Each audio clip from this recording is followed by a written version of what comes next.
ক্ষতিগ্রস্ত হওয়ার সম্ভাবনা বেশি জেনারেলদের। এবার জেনারেলদেরও সুবিধা হতে পারে যদি এই ঘটনা ঘটে। কি ঘটনা দেখো, যে হ্যালো এভরিওয়ান, আরও একটা নতুন ভিডিওতে তোমাদের সকলকে স্বাগত জানাই। আজকে আমরা এএনএম জেএনএম 2024-এর কাট অফ কোন ক্যাটাগরিতে কমবে বা কোন ক্যাটাগরিতে বাড়বে সেই বিষয় নিয়ে আলোচনা করব, এবং সেই বিষয়ে আলোচনা করতে গিয়ে কয়েকটি ফ্যাক্ট আমি আলোচনা করব যাতে করে তোমাদের ব্যাপারটা খুবই বুঝতে সুবিধা হয়। দেখো, প্রথমত দেখো কাট অফ কমবে না বাড়বে। দেখো, কাট অফ তো বেড়েছে নো ডাউট, কিন্তু এই কাট অফ বেড়ে যাওয়ার পরও কোনো ক্যাটাগরি একটু বেশি সুবিধা পাবে আর কোনো ক্যাটাগরি কম সুবিধা পাবে। এখন সেই ক্যাটাগরি কে সুবিধা পাবে, কীভাবে সুবিধা পাবে সেই বিষয়টা আমরা বলার চেষ্টা করছি। ঠিক আছে, প্রথমত আমরা বোঝার চেষ্টা করি সিট অ্যালট কীভাবে হয়। দেখো, সিট কীভাবে অ্যালট হয় না, প্রথমত তোমাকে দেখা হয় জেনারেল ক্যাটাগরি কিনা। ঠিক আছে, ধরো মনে করো তোমার একটা সিট অ্যালটেড হলো, তুমি চয়েস করেছো, কলেজ চয়েস করেছো। কলেজ চয়েস করার পর তোমার যে র্যাঙ্ক আছে সেই র্যাঙ্কে তুমি দেখা গেলো ওই কলেজটা জেনারেল ক্যাটাগরি হিসাবে পেয়ে যাচ্ছ, তাহলে তোমাকে ওই জেনারেল ক্যাটাগরিতেই সিটটা দিয়ে দিবে। ঠিক আছে, প্রথম কথা ভালো করে বুঝো।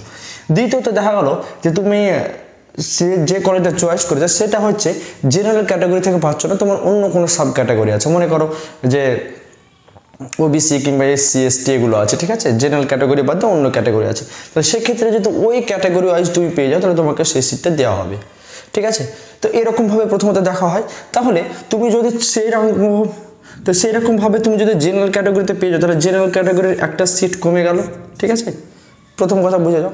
এবার ধরো র্যান্ডম তুমি চুজ করলে, প্রথমত তোমাকে দেখা হবে জেনারেল ক্যাটাগরিতে তুমি সিটটা পাচ্ছ কিনা। প্রথম প্রাইমারি ক্রাইটেরিয়া থাকে যে জেনারেল ক্যাটাগরি হিসাবে সে সিটটা পাচ্ছে কিনা। যদি না পায় তখন তোমার যে কাস্ট আছে সেই কাস্টে দেখা হয়। তাহলে সেক্ষেত্রে দেখতে পাচ্ছ তোমরা যে জেনারেল ক্যাটাগরি এমনি তোমার একটা সমস্যার মধ্যে পড়ে গেল, কারণ এমনিতে জেনারেল ক্যান্ডিডেট বেশি এবং হচ্ছে অন্য যে ক্যাটাগরির স্টুডেন্টরা আছে তারা এসে জেনারেল এসে ভিড় করছে, সেই কারণ থেকে নিয়ে জেনারেল কাট অফটা তুলনামূলক হাই যায়।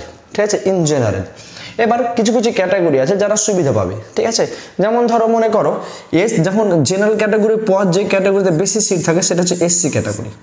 ঠিক আছে, তার পরবর্তী ক্যাটাগরি যেটা হচ্ছে এসসি ক্যাটাগরিতে বেশি সিট থাকে, এবং তারপরে হচ্ছে ওবিসি এ। ঠিক আছে, তারপরে থাকে তোমার ইডাব্লিউএস, এটা সমান প্রায়, এই দুটো সমান থাকে। ঠিক আছে, এটা ইকুয়াল। তারপরে থাকে তোমার ওবিসি বি, তারপরে থাকে তোমার এসটি, তারপরে তোমার সিডি অ্যান্ড দেন অরফান। ঠিক আছে, এগুলো মোটামুটি একটা করে থাকে। সব জায়গাতে সিডি অরফান ক্যাটাগরি সিট থাকেও না, এরকম একটা বিষয়। ঠিক আছে, তো দেখো যে এসসি এসটি বা ওবিসি তুমি যাই বলো না কেন, যখনই তারা জেনারেলের সিট পেয়ে যাচ্ছে, এখানকার ক্যান্ডিডেট ধরো মনে করো যে 300খানা সিট আছে, এসসি ক্যাটাগরি 300খানা সিট আছে, এখান থেকে 100খানা সিট যারা জেনারেল হিসাবে পেয়ে গেল, তাহলে 100টা জেনারেল স্টুডেন্ট মারা গেল বলতে ওরা পেলো না। ঠিক আছে, তাহলে এখানে আরও 200টা ভর্তি হওয়ার পরও আরও 100টা সিট ফাঁকা থেকে যাচ্ছে। তাহলে পরে এই 100 সিটের জন্য এগুলো কোন ক্যাটাগরির সিট থাকছে, তাহলে এসসি ক্যাটাগরির সিট থাকছে, এবং এই এসসি ক্যাটাগরির সিট থাকার কারণে এখানে সবাই পার্টিসিপেট করতে পারে সেই সমস্ত ক্যান্ডিডেট যারা এসসি ক্যাটাগরিরই স্টুডেন্ট। অতএব এবার তোমার র্যাঙ্ক যতই হাই হোক, ধরো মনে করো, ঠিক আছে, যে মনে করো 5000 থেকে 7000-এর মধ্যে মোট 100 জন এসসি আছে মনে করো। ঠিক আছে, এসসি আছে 100 জন, আমি হিসাব বোঝার জন্য সুবিধার্থে বলছি। ঠিক আছে, তাহলে সেক্ষেত্রে 5000 র্যাঙ্কে জেনারেল পেলো না, কিন্তু 7000 র্যাঙ্কে এসসি ক্যাটাগরি একটা স্টুডেন্ট কি পেয়ে গেলো, সিটটা পেয়ে গেল। এই হচ্ছে তোমাদের সিট অ্যালটমেন্টের প্রসেস। এবার দেখো কোন ক্যাটাগরি বেনিফিট পাবে। দেখো, ক্ষতিগ্রস্ত হওয়ার সম্ভাবনা বেশি জেনারেলদের। এবার জেনারেলদেরও সুবিধা হতে পারে যদি এই ঘটনা ঘটে। কি ঘটনা দেখো, যে ক্যাটাগরি যেগুলো আছে ধরো ওবিসি এ, ওবিসি বি, তারপরে ধরো এসসি এসটি। ঠিক আছে, তারপরে ধরো সিডি ক্যাটাগরি, যত ক্যাটাগরি আছে ধরো, এই ক্যাটাগরির যে ক্যান্ডিডেটগুলো আছে তাদের যদি সিট অ্যালটমেন্ট হয় বা সিট যে অ্যালট হচ্ছে সেটা যদি ক্যাটাগরি ওয়াইজ হয়, তাহলে সেক্ষেত্রে বেনিফিট হবে জেনারেলদের ক্ষেত্রে। মানে ম্যাক্সিমাম যত সিট তারা ক্যাটাগরি ওয়াইজ পাবে সেক্ষেত্রে জেনারেলরা বেশি সুবিধা পাবে। আশা করছি ব্যাপারটা বুঝতে পেরেছো। ঠিক আছে, এবার তাদের ফ্যাক্টগুলো বোঝানোর চেষ্টা করলাম যে কেন কাট অফ এইসব ক্যাটাগরিতে যা হাই হবে বা লো হবে। ঠিক আছে, এবার দেখো তার মধ্যে ওবিসি এ ক্যাটাগরি বেশি সুবিধা পাবে। ঠিক আছে, কারণ হচ্ছে ওদের ওবিসি ক্যান্সেল হয়ে আছে অনেকের। ঠিক আছে, ওবিসি ক্যান্সেল হয়ে আছে, এনসিএল এখন দিচ্ছে না।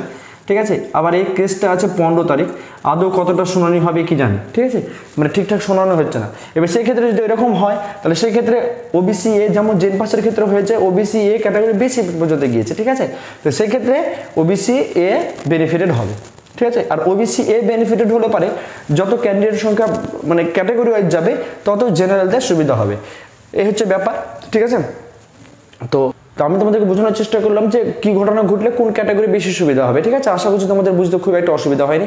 তারপরে যদি কোনো কনফিউশন থাকে তাহলে আমাকে অবশ্যই কমেন্ট সেকশনে জানাতে পারো, আমি অবশ্যই ক্লিয়ার করার চেষ্টা করব। তো যারা এখনও চ্যানেলটি সাবস্ক্রাইব করো তারা চ্যানেলটি সাবস্ক্রাইব করো এবং বন্ধুদের মধ্যে শেয়ার করো, ভিডিওতে লাইক করতে ভুলবে না। ঠিক আছে, ধন্যবাদ সকলকে, সবাই ভালো থাকো, সুস্থ থাকো।